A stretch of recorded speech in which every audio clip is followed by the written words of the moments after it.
Good evening, everyone. Welcome to the Walker Arts Center. My name is Amanda Hunt. I'm the head of public engagement, learning, and impact here. Thank you to our interpreters this evening for being with us. Thank you all for joining us this evening. We are located on the contemporary, traditional, and ancestral homelands of the Ojibwe and Dakota people. This site, which was once an expanse of marshland and meadow, holds meeting for Dakota, Ojibwe, and Indigenous people from other Native nations who still live with us in community today. I want to bring us now into our beautiful program. I'm so excited to welcome James Thornton here tonight as part of our Mack Lecture series. Thank you to the Mack family for your support of this program. We have imagined an incredible slate of people to come speak with us about how they're changing the world, quite frankly. And James is one of those people. We're looking to some of the most innovative voices of our time to share their work and how they're shifting what we're all experiencing. So this program tonight feels more timely than ever.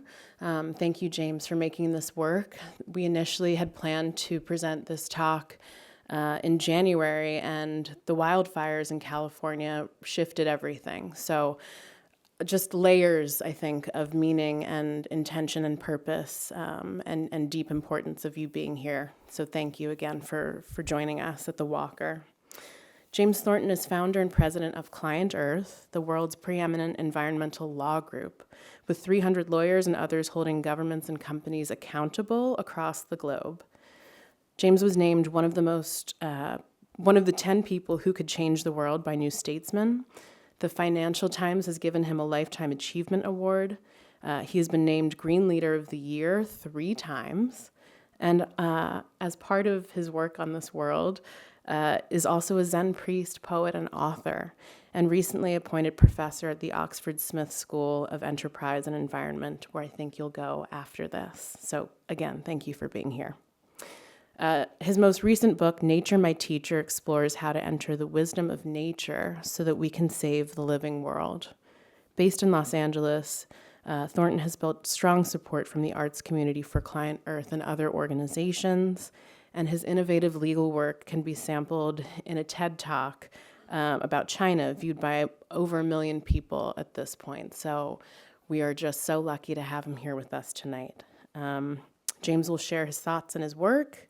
We'll follow this with a Q&A session with Jothsna Harris, a local climate justice warrior.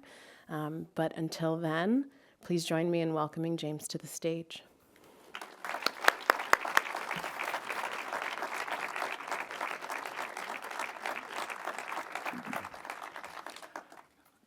Thank you for that very warm welcome.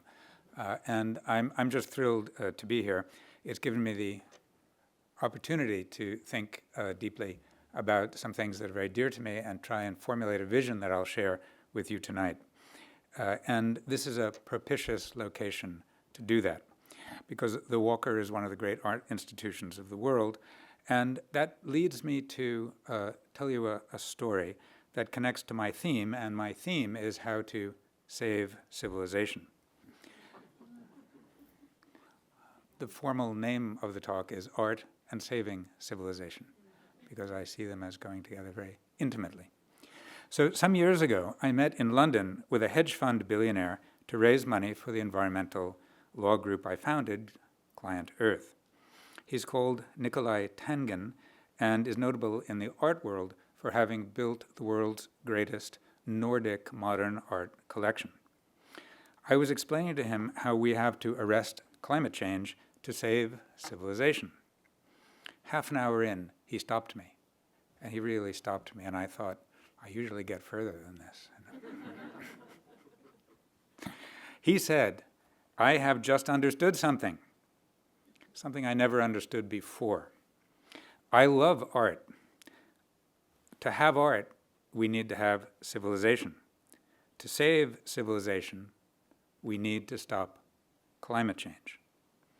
So today I'm going to give you $1 million to be my insurance policy, so you can try to stop climate change so that I can have a civilization in which to enjoy art. And of course, he's right. So let's talk about what it takes to save civilization. What are we saving it from? We'll start there. Then assess how bad the threats are. Next, discuss the steps we need to take and how to take them. And finally, we will look to who we can take inspiration from in this great work. Now let's talk about global heating.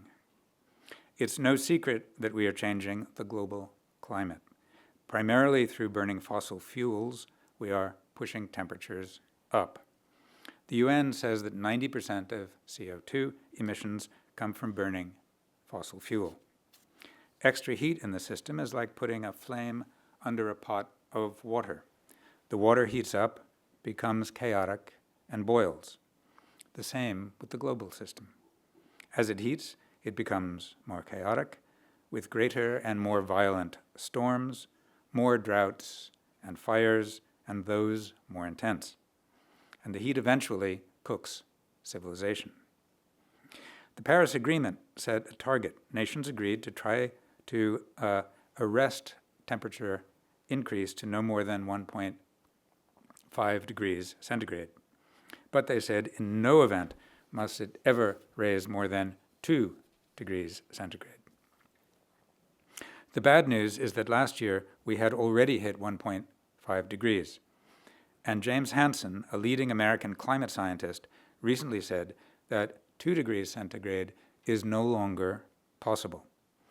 Due to all the emissions we have been adding and keep adding, he said, the idea of keeping warming to 2 degrees is now, in his words, dead. That was a surprise even to me. Why is this important? Because the higher the temperature, the greater the damage. Maintaining a business as usual path, which we are still on, will likely see temperature rising by 3 degrees centigrade in the coming decades.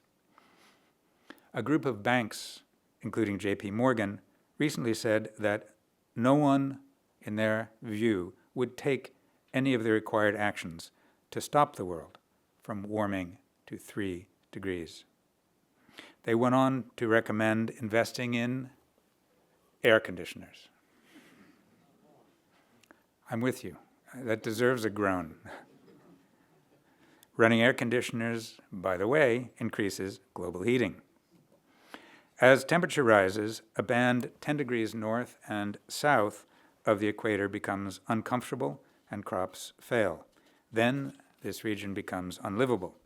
And this is the geographic belt in which the majority of the world's people live. We calculate that by the time the temperature rises to 4 degrees centigrade, the impact on the global economy is so large that global GDP falls by 50%. By this point, saving civilization, except for pockets in the privileged north, becomes impossible. At some point along the way, the impact on natural systems becomes forceful. Iconic natural systems will be lost. Corals are already under serious threat worldwide, and as the oceans warm and become more acidic, we may lose all the corals, with attendant impacts on the hundreds of millions of people who depend on them to supply their food. The Amazon is already seriously challenged, and at some point will flip from forest to grassland. Losing the Amazon would change global weather, increase carbon emissions, and lead to a great loss of species. Coming to species, many scientists say that we are in the 6th great extinction. The last was what killed off the dinosaurs. That was caused by an asteroid strike, whereas the current extinction event is being caused by us.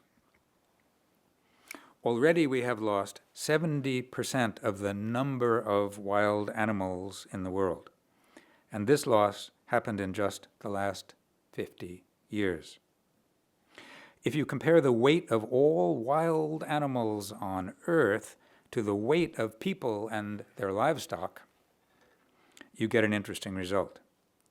Take a moment and imagine the weight of all wild animals against the weight of we people and our livestock. Would the animals weigh half as much? A third as much? You might be surprised to learn that all wild animals weigh only 2% of what humans and our livestock weigh, which gives you a fair sense of how we are pushing the boundaries of natural systems on our planet. But the complexity of global systems makes it impossible to say exactly where the tipping points are. We don't know exactly at what point, at what temperature, the Amazon flips from amazing forest to savanna.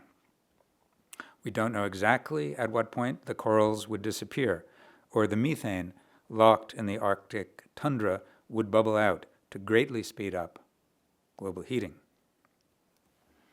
How do we move from climate anxiety, which I rather hope this induced in you, into action? If all of this sounds grim, it's because it is, and despite what some people would have you believe who hold office, it really is happening. If you look into the face of impending catastrophe, it can mesmerize you. You start to feel depressed, anxious, and powerless. A recent study showed that over 90% of young people around the world were anxious about climate change, and over 40% of them said they were so anxious that it interfered with their daily life. That's a serious level, comparable to drugs or alcohol. These kids are paying attention. Their anxiety is a rational response to climate change. How then do we face these threats? The answer is straightforward: action. Action is self-empowering, and enough of us acting will change the world. Think of it this way. Every 1/10 of a degree centigrade that we save is a miracle. Every 1/10 that we shave off the rise is a miracle. It may be just what stops us hitting a tipping point. It certainly will make things better. So what actions do we need to take? The fundamental source of our problems is our emission of CO2. The goal then is to reduce carbon emissions. The technical term is to reach net zero carbon, and under the Paris Agreement, the idea is to do this by 2050. Some countries have committed to this. China has committed to 2060, and India to 2070. It is fine, and important indeed, fine to have such a goal, but how do we actually get there? We need to effect what I call the three great transitions. The good news is that the first is well underway, and they are all achievable. Let's look at the first great transition in energy. To reach net zero, we need transitions in our generation and use of energy. We are talking about thoroughly changing fundamental corporate and societal behaviors. What conditions need to be met before a fundamental transition in energy is possible? An alternative needs to be available, and it needs to be cheaper and better. Take electricity generation. Traditionally, most electricity has been generated by burning fossil fuels. This was convenient and seemed like a good idea until we understood it was the main contributor to global heating. The alternative is renewable energy, which has come on fast. The price of solar panels, for example, has fallen 90% in the last decade.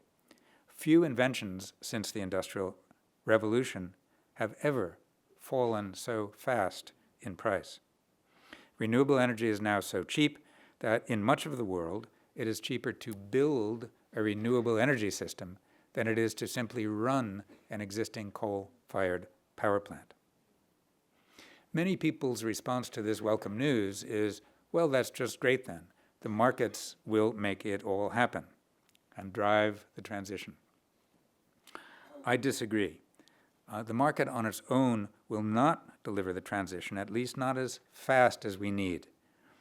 While having a cheaper and cleaner alternative is a necessary condition for the transition, it's not a sufficient condition. The reason is the power of incumbents. Incumbents in an industry do not want to change.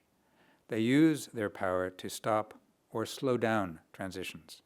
They actively use their power to distort markets. Oil companies have worked concertedly to slow down people's understanding of climate change, even that it exists, like cigarette companies did when lung cancer was shown to result from smoking. Oil companies are actively lobbying today for laws that would prevent them from having any financial liability for any climate damages. We'll come back to the power of incumbents and how to tackle it. The second great transition involves agriculture and land use. You may be surprised by how much of the world's habitable land is given over to raising animals for us to eat. Livestock, from grazing to feed production, now takes up 40% of the habitable land on Earth.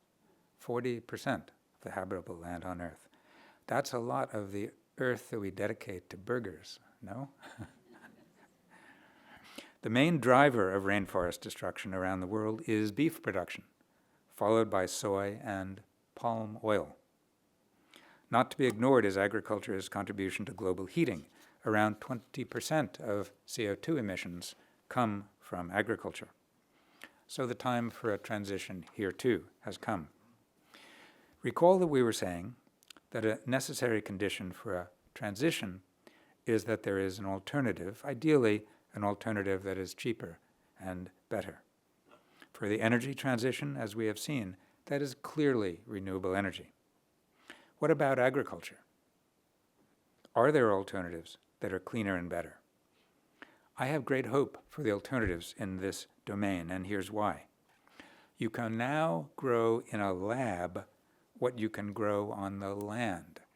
You can grow in the lab what you can grow on the land. All three, meat, soy, and palm oil, will soon come from the lab, not from the land. There are two relevant technologies. The first is precision fermentation. Imagine a stainless steel vat in a lab, the kind used to synthesize human insulin for the treatment of diabetes.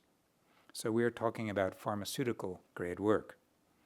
In precision fermentation, your tanks have yeast or bacteria designed to turn out biological molecules to order. So, for example, you can produce soy protein. You can produce palm oil.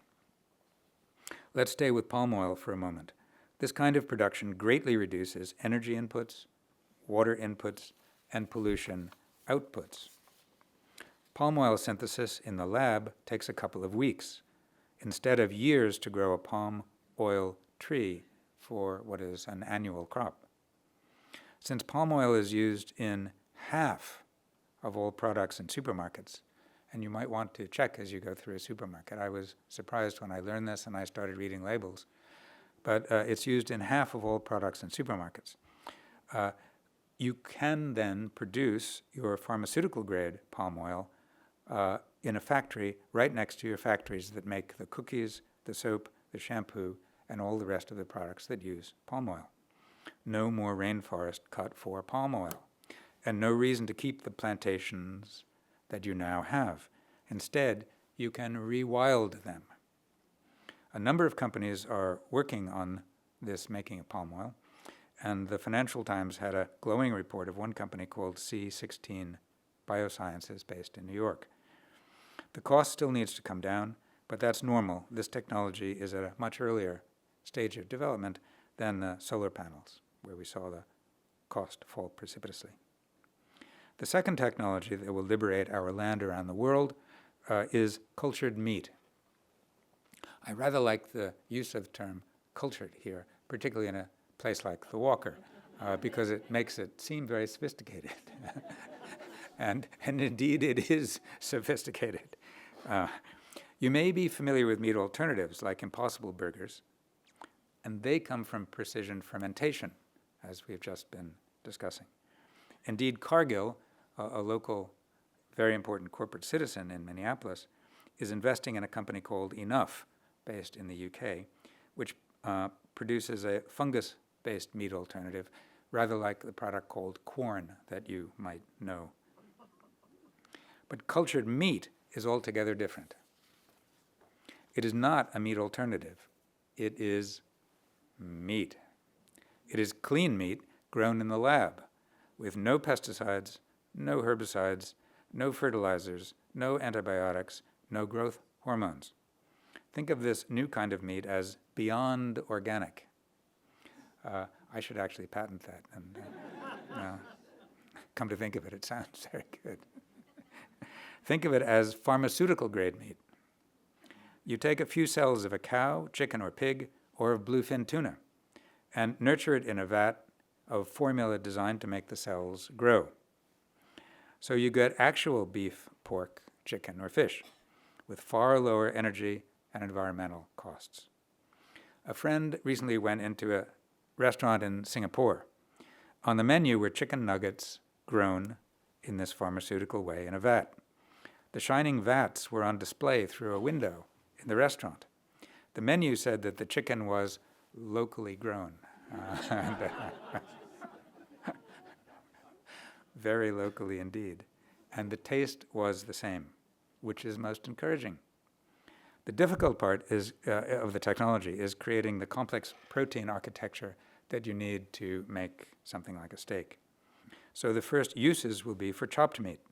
And the good news is that much of the meat we use, for example, burgers, is chopped.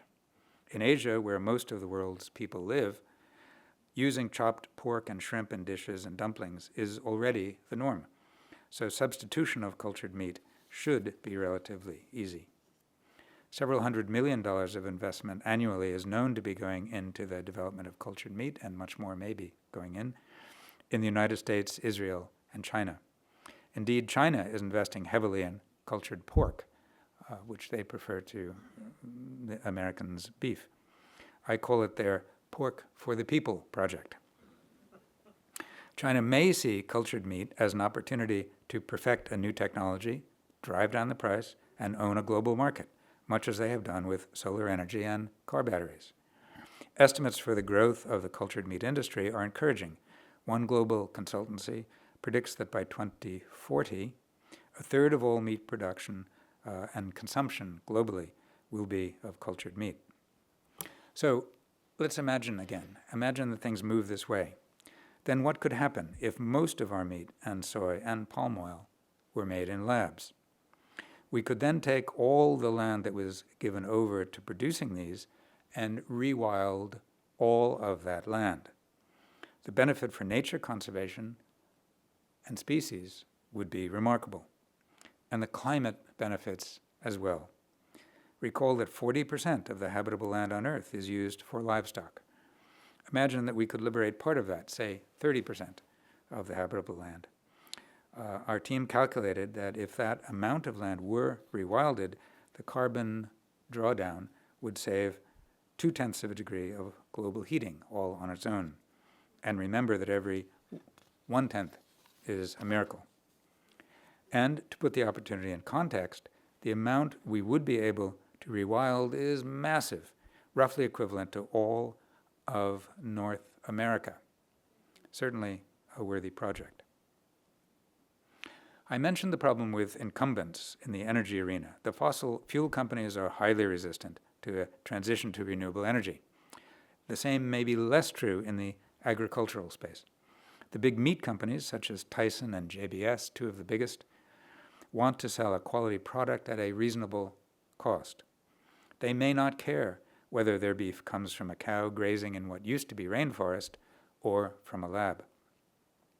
And the good news is that, in this regard, is that both JBS and Tyson are investing in cultured meat. So for the second great transition, agriculture and land use, all the tools are coming into place and rapidly developing.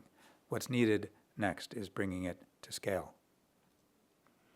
But there's a third transition, and that's involving plastics. Right now, plastic production is increasing. By 2050, under a business as usual scenario, the amount of plastics produced will double. Plastic production will then account for 50% of all fossil fuel use. Why this growth in plastic in a world already drowning in plastic? The reason is simple. The fossil fuel industry sees the handwriting on the wall. They worry that fossil fuel use will decline because we need to reduce global heating. So they have what they themselves call their Plan B. Plastics are made from fossil fuels. Exxon is the world's largest producer of polymers used to make single-use plastics. Their Plan B is to rapidly scale up the production of plastics so that the amount of fossil fuel they sell never declines, since they can shift losses at the pump into polymers. Middle East oil nations are looking to build huge new capacity, and new capacity is scheduled globally. Do we need more plastic? Does anybody in the audience think we need more plastic? I seldom get unanimity. Thank you. It's much more than an annoyance, though. Plastics break down into micro sizes, sometimes a hundredth of the width of a human hair, very, very small. They are made of thousands of chemicals, including ones that disrupt our endocrine systems. And they are so small that the smallest particles cross the blood-brain barrier and are found in human brains with potentially neurodegenerative consequences.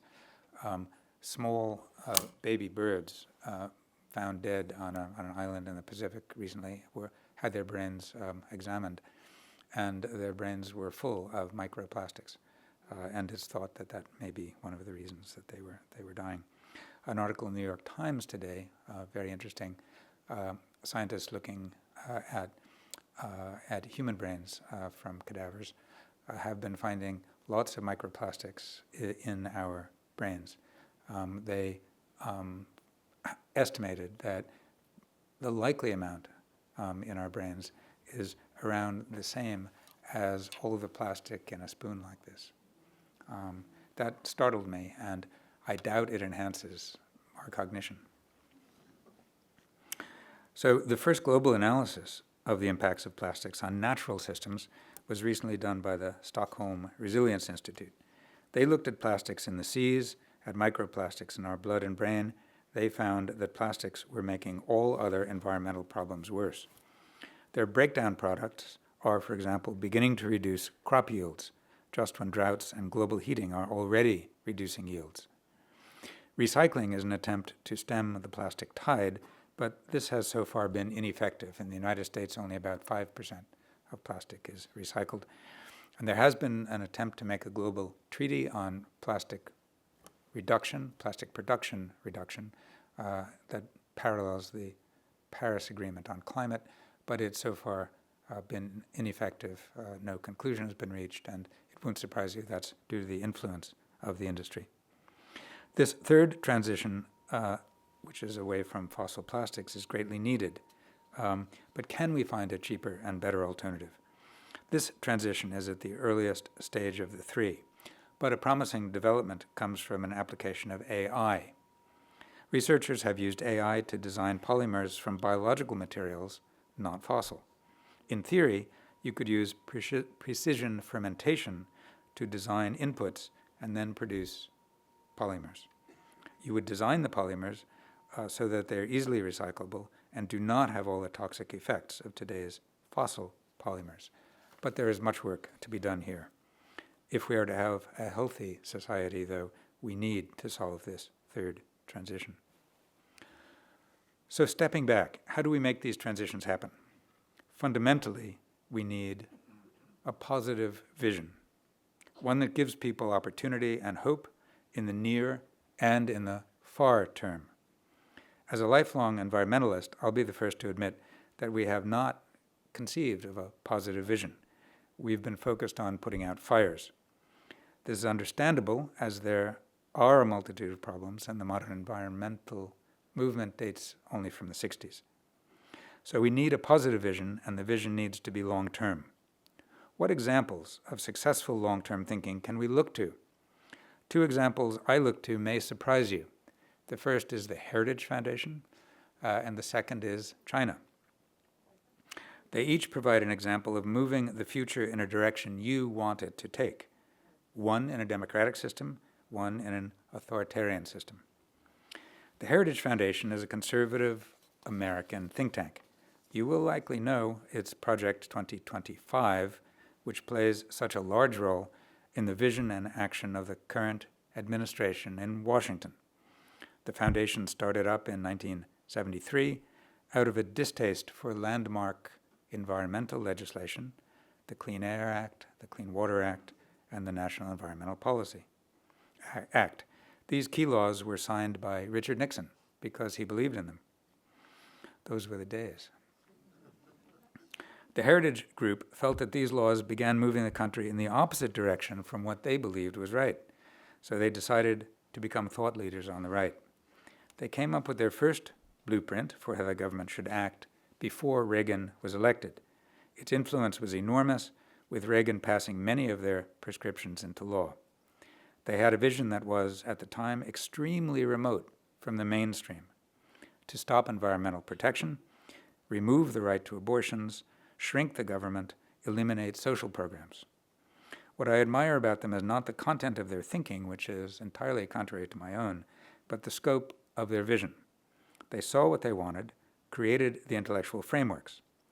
They saw the need to train young lawyers to be conservative, take over local school boards so they could ban books, control what children learned, install conservative judges, attack environmental protection, and much more. They had a vision they articulated, and they demonstrated great pertinacity. They have stuck with it. Their vision adapts and gets more ambitious as they have more success. Their Project 2025 is the 6th iteration of a plan for our great country. It is a comprehensive 900-page document for the current administration, a thoroughgoing guide on remaking the government. And we are now seeing the chapters unfold in the news every morning. Few in 1973 would have said that they could have succeeded so far in their aims by today. Again, I admire their ability to create a vision and build a strategy and move the society so far in their direction, even if their direction is not mine. I also greatly admire what the Chinese are doing when it comes to the environment. The disclaimer here is that, like other Westerners, I don't share their view of human rights. We hear a lot about their human rights record. What we don't hear about is their long-term positive vision for addressing climate change and nature loss. My own experience with China started more than a dozen years ago when I was invited to Beijing to advise members of their Supreme Court on legislation they were drafting. A law designed to let Chinese environmental groups sue polluting companies, even those owned by the state. Allowing citizen groups to sue state-owned companies was so remote from my understanding of what happened in China that I had to accept the invitation. So I arrived in a conference room with 3 justices of their Supreme Court, the head of the Environment Committee in their Congress, and the number 2 person in their Environment Ministry. Before I gave them my seminar on how to design the law, I asked them why they were putting such a radical change in place. And what followed was a remarkable learning for me. They said that they look back 2,000 years to the start of Chinese civilization, and they also look ahead 2,000 years. Their job, they said, and they were all quite unified on this, is to make sure Chinese people 2,000 years from now have a good life with a good economy in a healthy environment. Right now, they said, our air is polluted, so is our water, our soil, and our food. This all needs to change as rapidly as possible. If citizens can sue polluting companies, we think the change will happen faster. The problems, they said, arose from what was a good intention. We had some 500 million people in poverty at the end of the Mao era. Our primary aim was to lift them out of poverty so that every person could enjoy modest prosperity. Isn't that a beautiful goal? Modest prosperity. We achieved that, raising the greatest number of people out of poverty in history. And these, no one disputes this. The World Bank agrees, the UN agrees. Sometimes the numbers are even higher than that. But they said we were ignorant. We severely compromised the environment to do this. Now our highest priority is to restore and protect the environment for the long term. This was an amazing beginning to my work in China. Simply to be invited in to advise their Supreme Court was something that I had never experienced in London or Paris or, as you can imagine, Washington, D.C. But the 2,000-year view was even more remarkable. What a planning horizon. My work there has continued. My organization, ClientEarth, has an office of around 20 people now in Beijing. We now work closely with their federal prosecutors as well as judges. We've trained some 1,500 judges to decide environmental cases and more than 500 prosecutors to bring them. The prosecutors have, since we started working with them, successfully brought more than 400,000 pollution cases. They do things in a big way.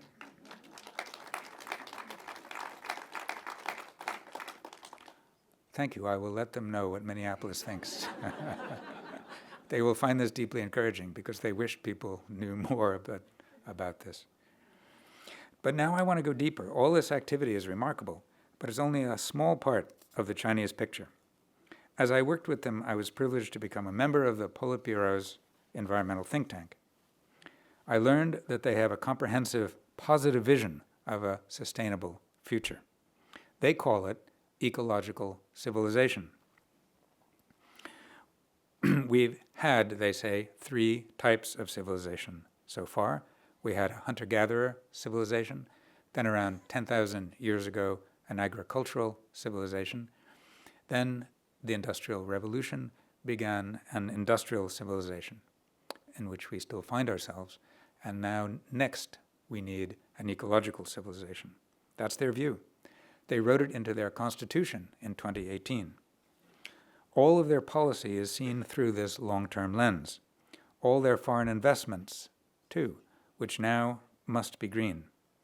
If you read the FT and The Economist, you see snapshots of what this means in practice. Here are a few. The Chinese have brought solar panel costs down 90% in the last decade, as we've discussed. They are in the lead on battery technology. BYD, a car company, announced in March they have a new battery that gives a car more than 400 miles of charge in 5 minutes. That's twice as good as a Tesla. The Chinese now regard Tesla technology as old-fashioned. Hooray. They each year build in China as much renewable energy capacity as the rest of the world combined. They have built 48,000 kilometers of high-speed rail lines in the same time that California has built 30 miles. They are investing $800 billion by 2030 in upgrading their electricity grid so it can take all the renewable energy they're making. And by contrast, the IRA, the previous U.S. administration's flagship climate infrastructure law, earmarked just $3 billion for the grid, money which now, I guess, will never be spent. These actions and many more are not random, but all parts of a coordinated plan to build a sustainable society with a 2,000-year view. They have more than a dozen groups studying how to remake industry, agriculture, transport, energy, economic theory, legal theory, and law, all to deliver an ecological civilization. It's deeply impressive. They're far ahead of us in their vision and in their implementation. If we are wise, we will pay attention. So, how do we build an ecological civilization here? First, we need to note that such a vision, positive as it is antithetical to those who currently hold power in the United States. That is why I look to the Heritage Foundation. Their ideas currently in play were anathema when they were first announced. So let's let ourselves think without constraints, as they did in 1973. We need a visionary program. Let's call it Project 2050. Let's start with the money. It's all about financial flows. Where the money goes determines whether we succeed or not in building a survivable future. If the financial flows stay as they are, we stay in the business as usual scenario, leading to civilization collapse. There may be pockets that survive, but it will be in a dystopian future, even for the billionaires who are pushing us in that direction. So let me lay out my alternative vision of a green capitalist road to the future. In this sober and clear-eyed view, all investment is put through a sustainability lens, just as foreign investment is by the Chinese government today. Imagine a green capitalist road to the future where all investment decisions that do not lead to a sustainable future are simply off the table. How do we manage that? Staying with the money, there's a series of steps we need to take to fundamentally change how corporations are structured, what they pay attention to, and the scope of their action. At present, corporations have the following characteristics. They are considered persons under the law, that is, legal persons. They have unlimited lifespan unless wound down. They have limited liability for harms they cause, mistakes they make, or even the human beings who die in the ordinary course of their business. They are exempt from any serious consideration of the impact of their action on others or on the destruction of planetary systems. Their only goal is to maximize money. Oh, and one relatively recent addition to their powers and exemptions is important. The Supreme Court of the United States, in a case called Citizens United, gave corporations the power to give unlimited amounts of money to politicians. The reasoning was as follows. Corporations are legal persons. Persons have First Amendment rights. Corporations speak in the grammar of money, so they must be able to express themselves by giving unlimited money to politicians.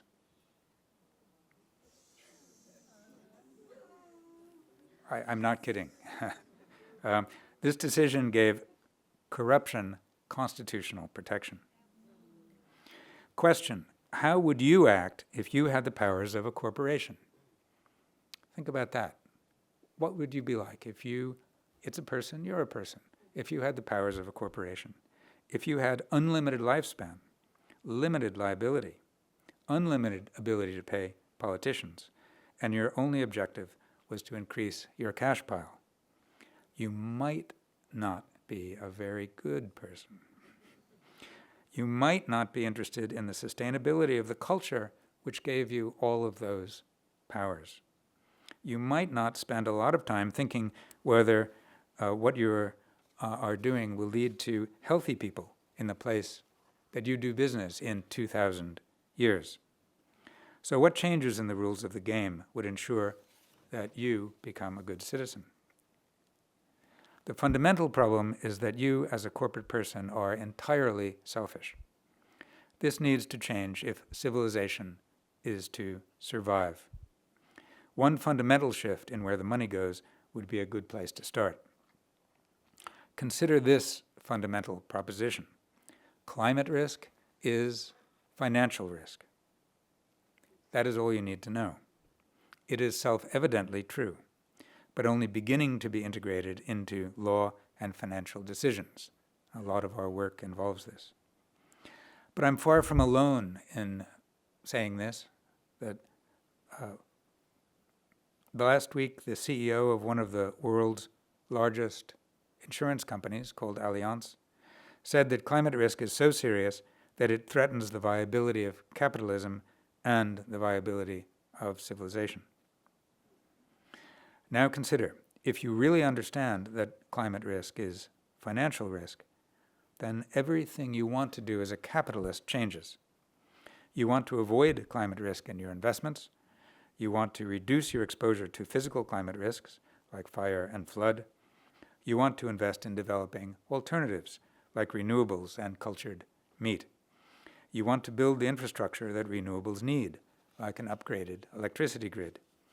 You would thereby build a society resilient to the coming changes, as well as reducing the magnitude of those changes. So how do we tie corporate decisions to a survivable future? How do we give the corporate person with limited liability and unlimited lifespan a makeover? Start with the Paris Agreement. It makes countries look to carbon neutrality for 2050, as we mentioned, but countries are not the problem. Corporations take the actions that give us either a bright or dark future. The Paris Agreement says nothing about corporations. So we need to impose a requirement on corporations that they too reach carbon neutrality and that they get on a glide path to neutrality that is realistic. That's the first thing, carbon neutrality for corporations. Next, until a company is on its provable path to net zero, it will not be allowed to issue any dividends or engage in any buybacks. That is, no money out to shareholders unless you are provably on the path.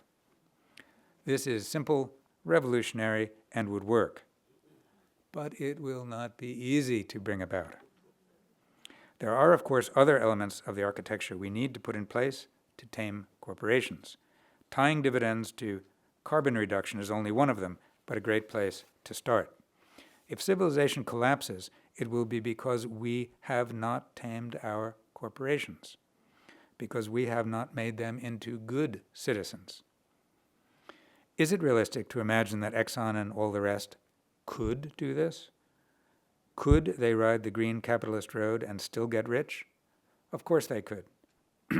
Climate risk is business risk. They will not be in business in 2050 unless they transform into carbon neutral businesses. If they were smart, they'd use their pile of capital to become leaders in renewable energy. But they are the most stubborn of incumbents, which is why they have their plan B, ramping up their plastics production. But that too is doomed in a dystopian future. Companies that are on the green capitalist road will succeed and throw off dividends. Those that are not on the road will not be able to throw off cash.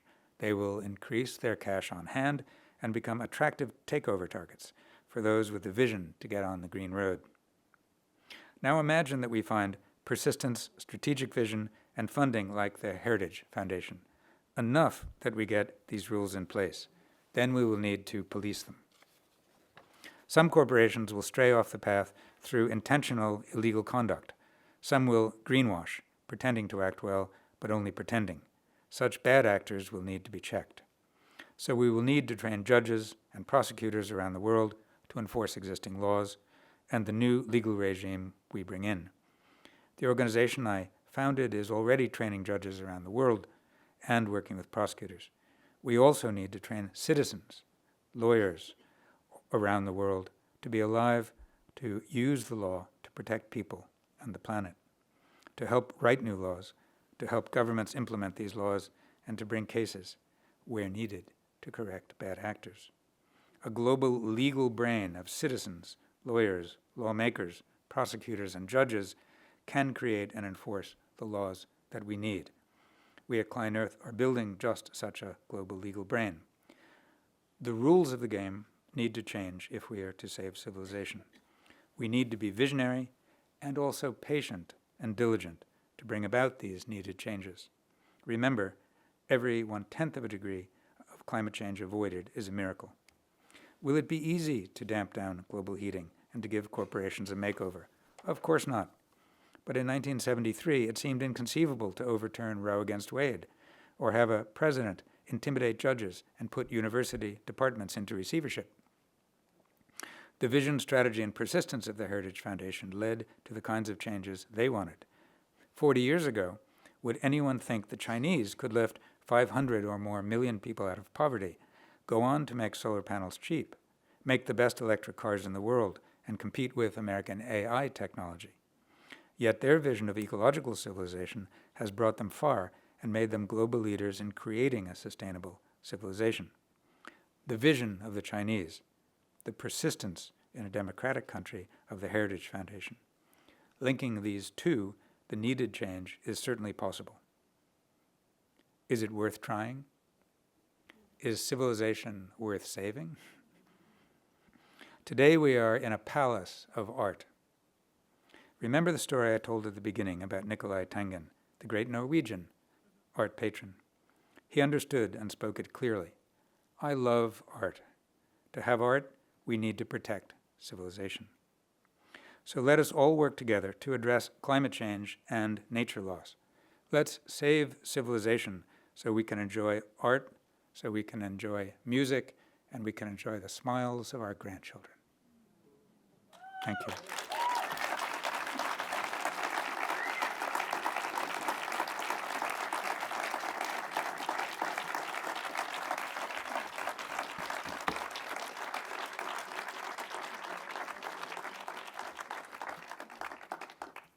Luckily, we're not done hearing from James. I'm Megan Leaf-Bled. I am the Associate Director of Public Engagement here at the Walker. And I want to invite another brilliant local speaker to the stage, Jothsna Harris. Jothsna is, yes.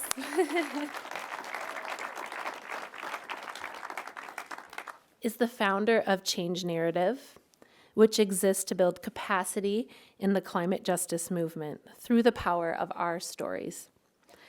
With a decade of experience, Jothsna has designed and implemented award-winning climate change programs rooted in community, in creating personal stories, and other values-based ways that resonate, coaching thousands of people to find compelling narratives to share at live events, on radio, and in print media.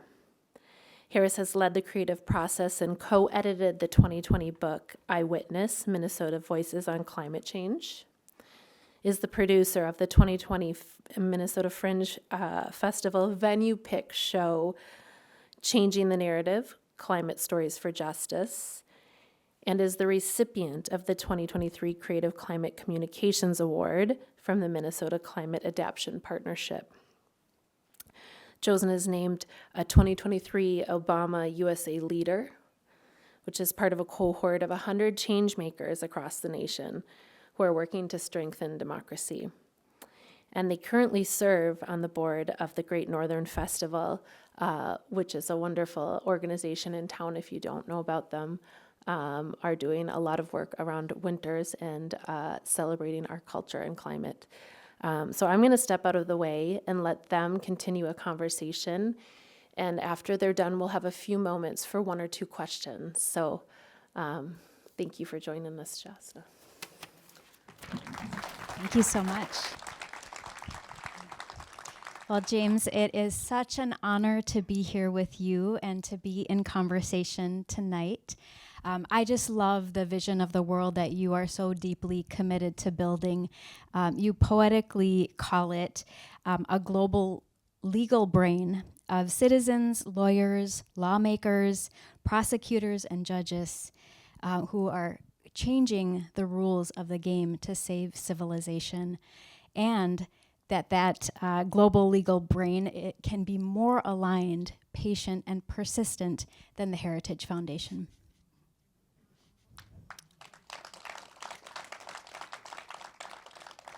Well, I am so excited to be in conversation with you as somebody who works with people to support them to craft personal climate narratives. Much of my work revolves around listening and asking curious questions. So what we'll do this evening is I'll ask some questions. James will be able to expand on some of his answers, but then we'll turn it over to you in the audience. We'll be able to have a few of you ask questions to James, and then we'll come back here and round it out for the evening.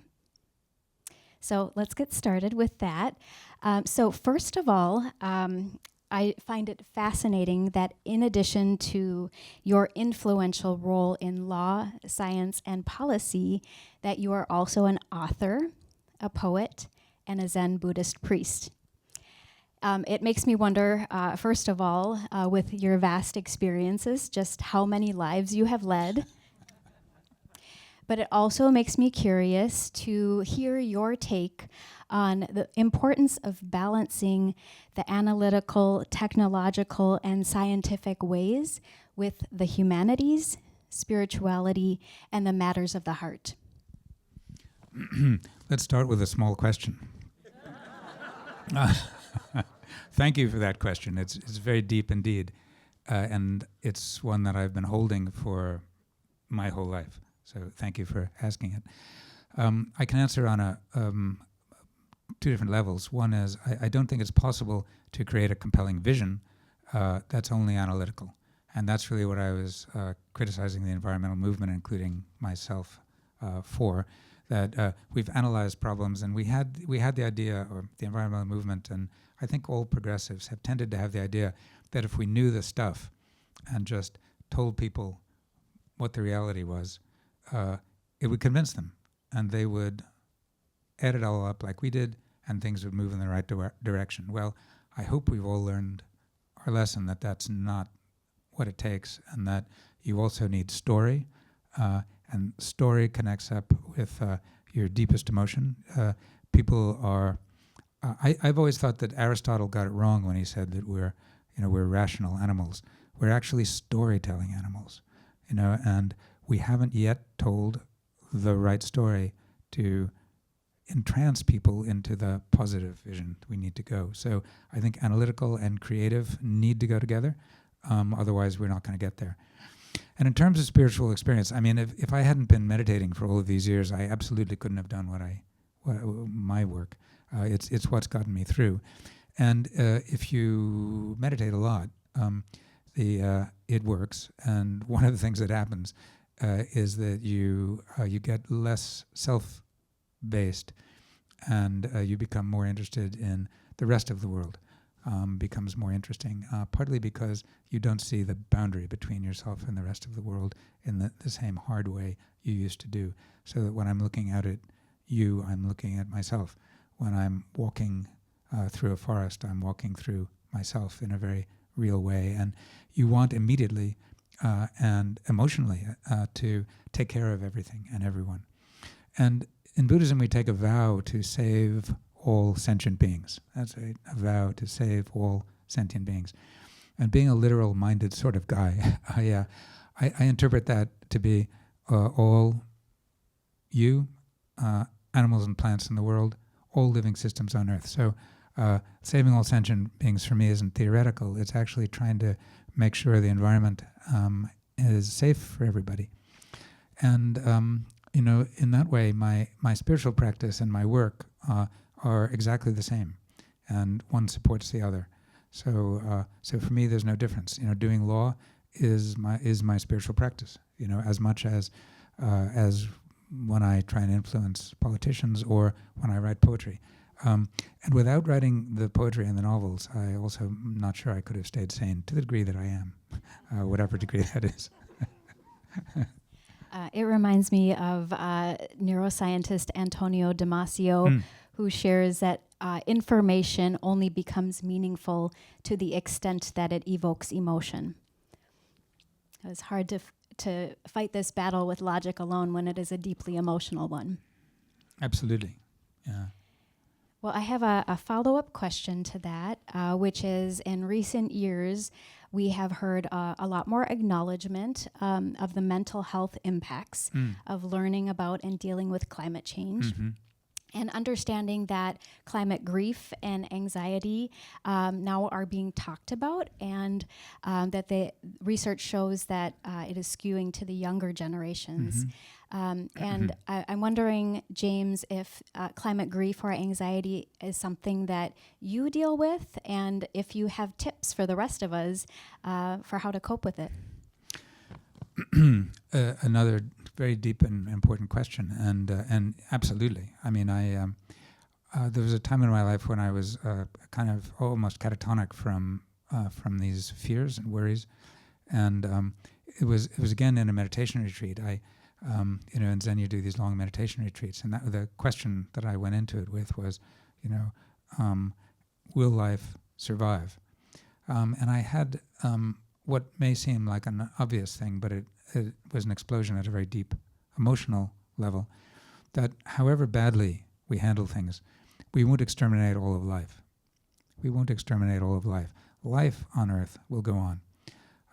And that may not seem like much, but it was enough. So even if it's only insects, a few birds, and bacteria, life will go on. And then in another 2, 3, 10 million years, it will evolve into a lush ecosystem again. And that's taking a very long-term view, I know. But but I found it deeply comforting. So however badly we do, life will go on.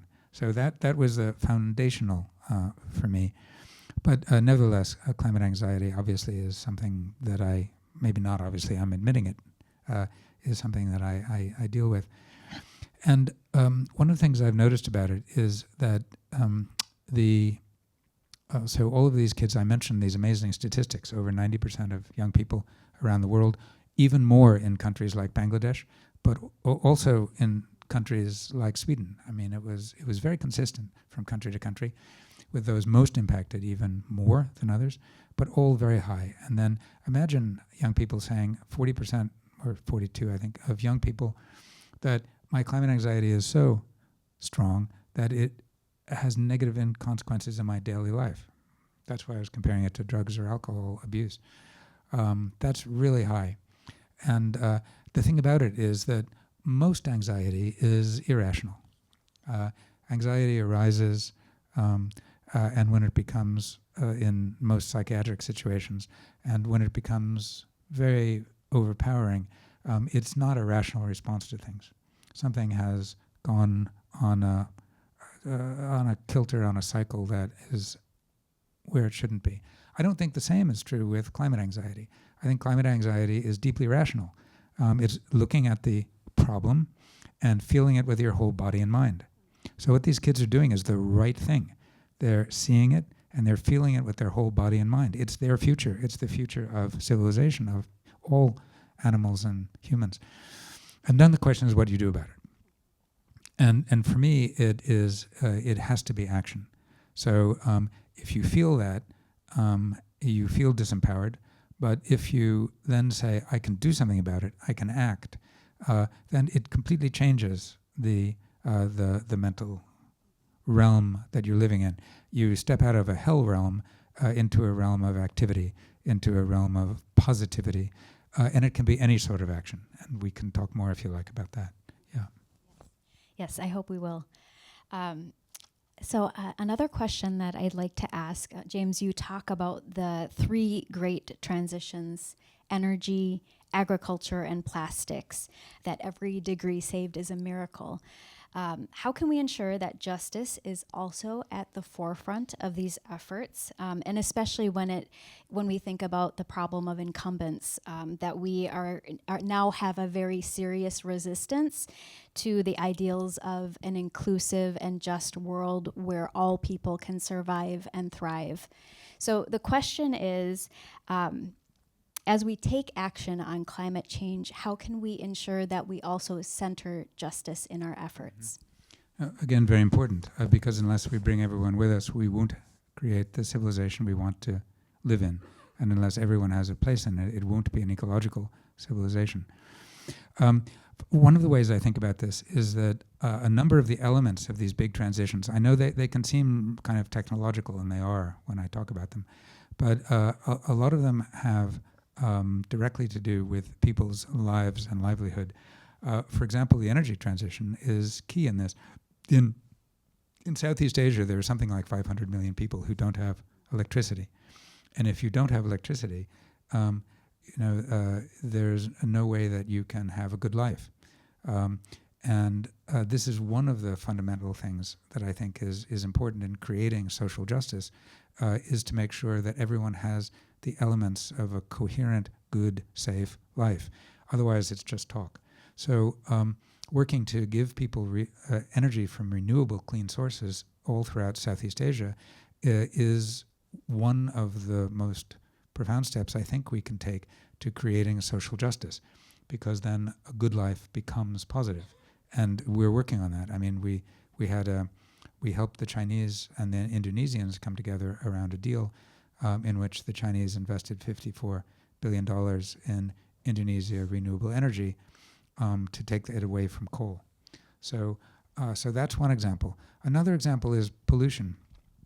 And since you mentioned incumbents, the example that pops into my mind is oil companies here in the U.S. One of the cases that we're bringing is against oil companies because they don't cap the wells at the end of their life. If you don't cap a well, it leaks tremendous amounts of methane, and it can leak into groundwater, and they just don't do it. There are something like 4 million orphan wells in the United States and many more in the rest of the world, and a lot of these are in communities, neighborhoods where people are underprivileged and actually live near all of the pollution. For example, in LA, there are lots of wells, and they're not in Beverly Hills, I can assure you. So we're bringing a novel kind of case, and what's particularly nasty about this is that this was all very intentional. So they had the obligation to, at the end of the lifetime of these wells, cap them, but instead they wanted to save the money of capping them. It costs anywhere up from $100,000 per well. In a place like Los Angeles, it might cost $1 million because it's a big job in a complex urban area. But that's your obligation. You got the right to put the well in. You got all kinds of tax breaks. You made an awful lot of money out of it. And then, as a good citizen, your job is to do that. It's already your obligation. But you avoid that, and they all avoid it, by creating this series of transactions where when it has very little oil left, they'll sell it to a company which sells it to another company which is designed to go bankrupt so that you can't hold them liable for it. And it's just the standard practice in the industry, which we discovered. This very brilliant young woman who joined our office in Los Angeles figured this out and said, this is how this works. And by the way, it's fraud, and they're using bankruptcy, and it's conspiracy between companies. So can we, and it's a tort because on some landowners' land, whether it's the county of Los Angeles or a woman rancher, one of our plaintiffs, a woman rancher in Colorado whose house is full of hunting trophies that she shot. And I hope she voted for Reagan, for Trump, because she'd make an even better plaintiff if she did. But we're suing on her behalf because it's a tort to have this thing on her land, spewing all of this stuff, right? So here we are using not environmental laws, but tort, fraud, conspiracy, bankruptcy.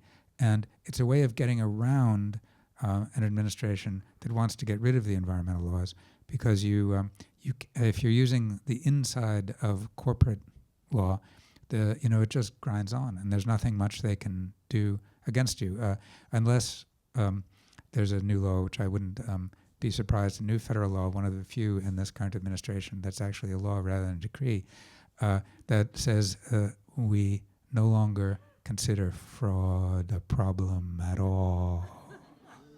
It may happen, but you get this. I'm straying from your question, but to me these are elements of justice. So to hold companies liable, to take pollution out of the communities that can't do it on their own, like in South Central Los Angeles and so on, and then to provide people who don't even have electricity all throughout Asia with the opportunity to then have a better life, better education, and come up in the world. To me, these are building blocks of creating the opportunity to create justice. Does that make any sense? Yeah. Oh, absolutely. Yeah. And it makes me wonder about how you might include community voices as critical testimonies to support the kinds of rule game changing that needs to happen. Yes. Well, there's one good example of that might be in the Torres Straits. So the Torres Straits are islands under the governance of Australia, and their land is being washed away already. So these are low-lying islands, and people have been there for a very, very long time, and have built these communities for 1,000 years or more. And because they're so low-lying, the rising seas are already, it's heartbreaking, already washing up their ancestors' bones from the graves and destroying their communities. And we helped them bring a case against Australia in an international court, and they won. And the case was entirely based on their testimony, which is on video as well as written, and makes you cry, but it also won. So telling their story in the appropriate, by them, in the appropriate forum, actually got a good result. So I think this is very, very important. Thank you so much. Moving on to the next question. I know in your speech is really laden with some poetry in itself, and there are a few lines from your lecture that really stood out as poetic to me. You say, "Today we are in a palace of art." I love that. And if you look into the face of impending catastrophe, it can mesmerize you. Wow. And this is really a powerful reminder of the impact that words and language can have, especially in these times. And I want to share that some of my colleagues have climate programs who are federally funded, and they recently have received a list of banned words that they can no longer use in their work, or their programming can be cut or their work dismantled. So words like climate change, justice, and anything having to do with gender ideologies. So in this Justice? What was that? Justice is now a banned word? Yes. Okay. In I get it. with specific organizations. So I am wondering, words truly matter, language matters. What advice do you have for those of us working in climate or on climate who may find ourselves in a position where we need to adjust our language?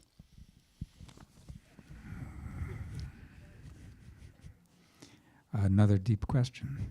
No, I agree entirely that language is important. Many years ago, when the Republicans during Reagan's time, it was, I think, wanted to reduce estate taxes, they came up and taxes on the wealthy estates being passed on to the next generation. They realized that if they could own the terminology, they could change the result. So they came up with the term death taxes instead of estate taxes. And people started saying, I don't want to be taxed on my death. I've been taxed all my life. Why would I want to be taxed on my death? Now, that's nonsense. You're not being taxed on your death. But it worked in helping to reduce estate taxes. It's a marvelous example of owning the discourse allows you to get the result you want. Now, they're trying to own the discourse here, but first of all, they won't be in power forever. I think we just need to be very creative. I mean, I don't have an immediate answer to that because it's so recent, but we can look to other cultures in which there have been the repression of ideas and the suppression of ideas. Jorge Luis Borges, I remember the great Argentinian writer, lived during a very, very repressive time when lots of ideas and words were banned. And he said it actually sharpened his ability to say things, to still get across what he wanted to get across through the bans. So it's possible. We have to not give up, just not give up. And I've recently heard that one of the great, practices of poetry is to say what you want to say without actually saying it. There you go. More poetry. So, James, I want to share something that you've said, a quote. Much discussion of the environment has a negative focus. People often feel disempowered, that there is little they can do. So I'm wondering if you can talk a little bit about how to counter doom and gloom messages, and why it's important to remain optimistic despite the U.S.'s backsliding on climate action that we are seeing now. Well, it's incredibly important to remain optimistic or we're doomed. The optimism is optimism plus intelligence equals saving civilization. It's as simple as that. And there's no reason to be gloomy because there's a lot of work to do. So there's no time to be anything other than optimistic. You must motivate yourself and do something positive. I mean, it really comes to that. The other thing I take hope from, that's why I told you the China story, is that big and important as America is, it's not the whole world. And when you look at the entire world, there are lots of good things going on. Now what's going to be happening is that the rest of the world, China is not going to change what it's doing.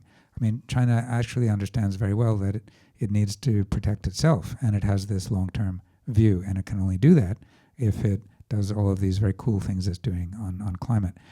And now it's working in more than 100 countries in what they call their Belt and Road Initiative. It's their all of their foreign investment and foreign aid. And I mentioned briefly that now has to be put through a green lens. So they're investing in over 100 countries doing what will be green infrastructure. We convinced them to not build 190 coal-fired power stations in these countries, and instead to put in green energy, and they're very enthusiastically going about that. So that's one example, but it's a very large example, and it's the kind of thing that can happen and that we can look at while we're trying to figure out what to do here. So I'd say look to the world as well as act locally, but never be anything other than optimistic. You start with climate anxiety in the morning, and then by the time you've had your cup of coffee, it's important to become optimistic about something you can do. So with that, we would like to open it up for just a few questions. So we have somebody with a microphone who can come to you. So if you'd like to raise your hand, we can only take a few. So we've got someone right there. James, thanks so much for this framework. I'm wondering about Christopher Stone's famous essay, Can We Give a Tree Legal Standing? Mm-hmm. And the idea of giving more rights to bodies of water. There's a case here with wild rice. Do you have a framework for that? Well, I mean, it's not so, I don't have a framework as such, but what's great about this is that there is, throughout, now it's happening in North America. It has happened more in Latin America, where communities and countries have given, and in India, where communities and countries have given rights to nature. And the idea is, we were talking about corporations being persons, but the Ganges has been given the rights of a person to defend itself, and then people are given the rights to stand in loco parentis. As a parent would have rights to sue on behalf of a minor child, people in the community are designated as people who can sue to protect the rights of the river. And that Ganges is one example, but there are a lot of water bodies that this has happened in. It's in the Constitution of Ecuador now, I think. And there are a number of South American countries where this experiment is happening. Our team in the United States has a number of lawyers who are building networks in Latin America, where we hope to use this and then repatriate some of it to the United States. I didn't know about the wild rice, that example. That's terrific, and more of this needs to happen. It's a beautiful way of giving expression to what one feels intimately. But yeah, it's beginning to succeed. It's more like there's not. Maybe somebody has a great framework. What I love about it is that it's more like a prairie fire. It's kind of going here and there and there, and you see where it catches and where it works. Does it work in Ecuador? Yes. Paraguay? Yes. If it's working in Minnesota, great. Is it working in India? Yes. So, and then more people start bringing more of these actions, and more legislators say, "Oh, we feel that way too." So, I think it's a great thing. Thank you. We've got a question up at the top.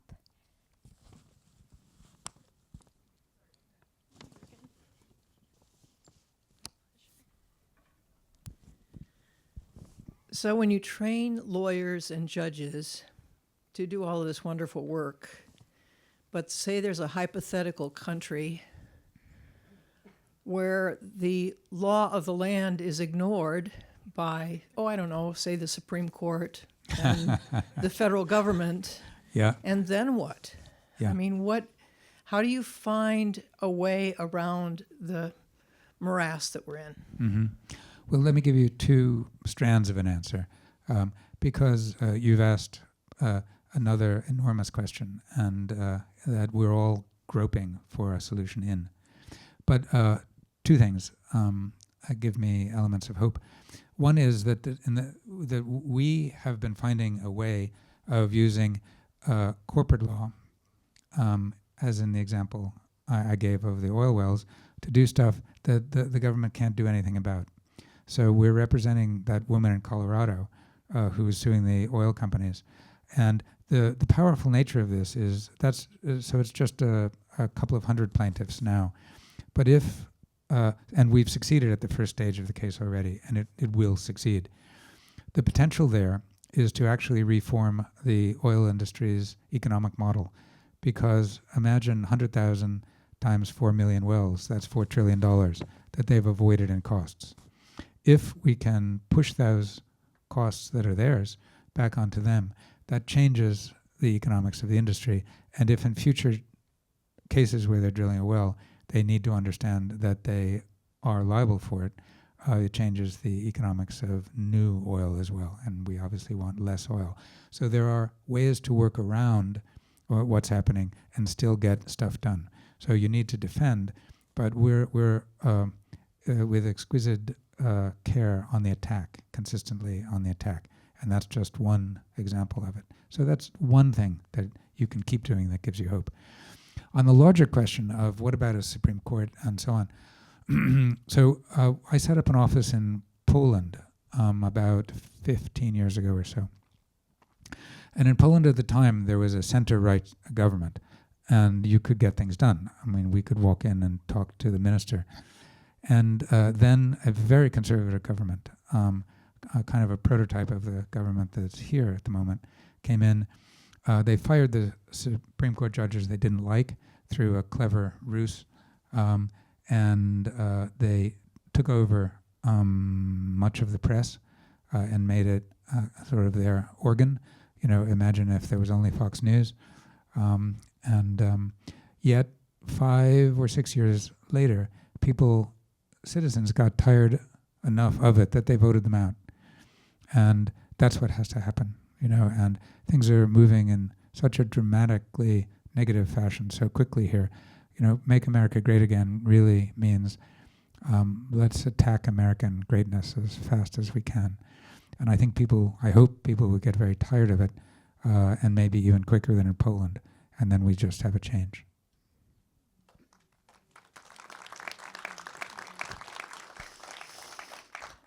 I hope so. We have one more audience question that we can take. I'm seeing a hand down here.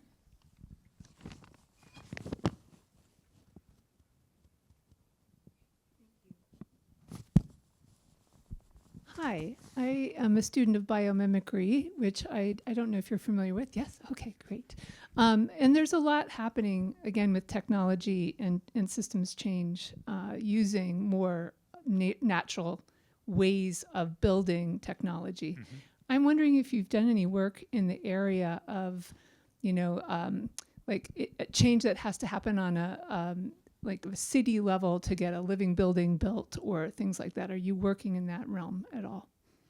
Well, I haven't. What we tend to try and do is to do these big strategic things, like bring the case that could change the economics of the oil industry, or, get the $54 billion deal between Indonesia and China, sort of these very large things.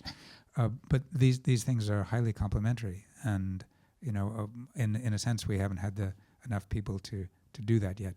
I'm very interested in all of this stuff, and I'm interested, say, in the Chinese sponge cities that are designed to not flood when these enormous rains happen, and that's based on looking at how swamps and wetlands work and trying to build those things into cities. So I'm all for it. And I read, was it Jane Benyoul's book? When it first came out, and I was completely captivated with her vision, and I still am. I just haven't myself been able to work too much in it. But it's wonderful that you are. And if you start thinking of cities as organisms, it helps greatly. I many years ago I looked down from a plane when I was a kid, and I looked at one of the big American cities. It might have been L.A., and I thought, wow, or San Francisco, wow, that actually looks like a coral reef. That's an enormous organism that just needs to be tweaked a bit to be healthier. Thank you. Well, I know our time is winding down, but I am feeling so inspired, James, and really grateful that we could expand and hear a little bit more from you after your lecture. I'm feeling incredibly grateful for your leadership. And also know many of you in the audience who are also leading in various ways. I often think of sort of the cogs of a machine, or I like how you put it, little sparks kind of coming up everywhere, that this is the movement that we are in. So wherever you are at, whatever role you are playing, there's something for you to do. And so in this greater vision, just sort of to ask a last kind of practical advice kind of question, maybe it's easy, but I think very needed, is thinking about, in this vision that you have a global legal brain where we are aligned and coordinated and working together to change the rules of the game. What advice do you have for us in the role that we can play in taking our advocacy to the next level and being part of that? Well, another in a history of great questions. And I think I think we all need to do it ourselves in a way. And we're all working on with the lady who I think we discussed earlier, that we have an old friend in common. He's going to be very proud of your question. That's the big question. How do we work in a currently oppressive system to come to a positive vision? I think the first thing is confronting one's own anxiety and going very deep into it. I mean, I studied my anxiety and panic, actually, sometimes, and realized it wasn't the end, and that I could motivate myself out of it. I could move from that place into a place of activity. And then activity will be different for everyone. But whether you're a kid or a parent, if you're a kid, you can bug your parents, and if you're a business owner, you can always do something. If you have a pension fund, one of the areas that we work in is that. If you have a pension fund, you can demand that you have a legal right to have the pension fund have an actual green investment strategy that you can invest in. Many of them do not, but you can write and demand it, and it's a case we will be bringing. But in the meantime, you can demand it. That would be very helpful. And that's and we usually don't think of that as something we can do, but it's a very, very real thing that we can do. We can increase the demand for green investment that way. I mean, I see my most recent book is up there too, so I'll plug the book. It will eventually be on sale in the bookshop here, I think, but I think it's around town, and it attempts to deal with these questions. There's a chapter called The Book of Anxiety. That is about climate anxiety, and so I maybe take a look at that. And then there's a brand new book just come out today in the United States by my husband called Martin Goodman, and I think of the example that he gives in his book every day now. So this is an example that we can all live by, I think. And the book is called My Head for a Tree, and the reason it's called that is because the original tree huggers, there was one person called Amrita Devi in Rajasthan in the 16th century. And there was a guru called Jamboji who came up with a religion, the Bishnoi religion, and there are now millions of Bishnois. And it's the only great religion. It's not very well known, but it's one of the great world religions, and it's the only one that has saving the environment at its very core. because it was developed in Rajasthan by a guru during a time of terrible drought. So a third of the 29 commandments are very practical, about the environment. For example, you may not cut a green tree. So here we had the Maharaja sending a whole group of guys with axes out to fell these trees, very special desert trees, to burn, to make lime, to build his palace. And a very normal peasant woman came out from the village, saw this happening, and put her arms around the tree and said, "My life for a tree is a cheap price to pay." And they cut her head off. And she and the Bishnois take trees and animals as equivalent to their children. So this, for her, was this sort of act that she would have done to save her child. Her daughters came out, and they did the same thing to them after they hugged the trees. And then 300 and some people came out, and they cut off all of their heads. Word goes back to the Maharaja, who I suppose decided that it wasn't good PR for him, and stopped the slaughter. And from then on, the Bishnois have been known as people you don't mess with. But they come up with all of these things. So these are largely peasant farmers. I mean, there are doctors and so on in the cities, but mostly they're peasant farmers still. And they all do stuff. They never say, "We're too busy." They go plant trees in the desert. They take injured antelopes in and nurse them. The young men set up something called a tiger force, and there are these endangered antelopes. Guys come out in jeeps with rifles illegally to hunt and kill them, and these young men with no rifles go and chase them away, and sometimes get killed, but they still keep doing it. And it's like, wow, Earth Day is coming up. These are my Earth Day heroes. They get up every morning and do something to save nature, and it's very, very clear. And then they pass it on to their kids. So for me, they're an incredibly inspiring example. When I think I'm too busy to do something, I think, well, hold on, they're subsistence farmers, and they're doing more than I'm doing. There's a guy called Peter Wohlleben who wrote a million best-selling book called The Mind of a Tree. I think it was a great book recently, and he did an introduction for this book, My Head for a Tree, and he said, all my life I've been working on saving trees, but my practice as an environmentalist is so shamefully inadequate compared to an ordinary Bishnoi person that reading this book changed my life. And these are the kind of people who we can take inspiration from. Ordinary people. On that note of optimism, I mean, I often think if you have been to a climate talk, there's this kind of joke about the obligatory message of hope that needs to be part of the talk. And I love just the reality that you are sharing, and so much insight, lived experience, and really practical advice.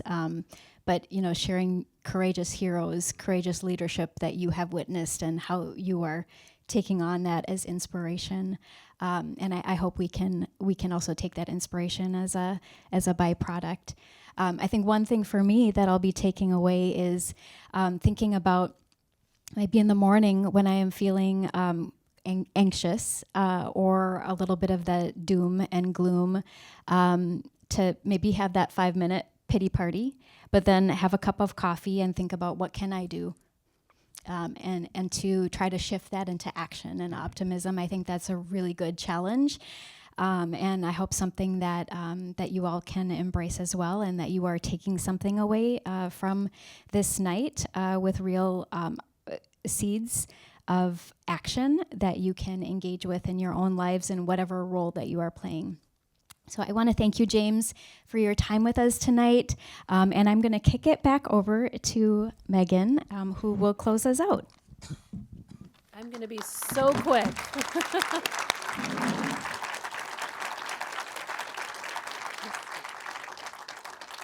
I saw a number of you take out your phones and take a picture. Make sure you use this code. You can find more about what James and his teams are doing. You can connect with his staff, get on their newsletter, all sorts of things. And as James mentioned, Nature My Teacher is somewhere on its way to us. We have a list up top if you want to be notified when it is in our shop. It should be any moment. It literally could be on our loading dock. But if not, it's also at Majors and Quinn and other places in town.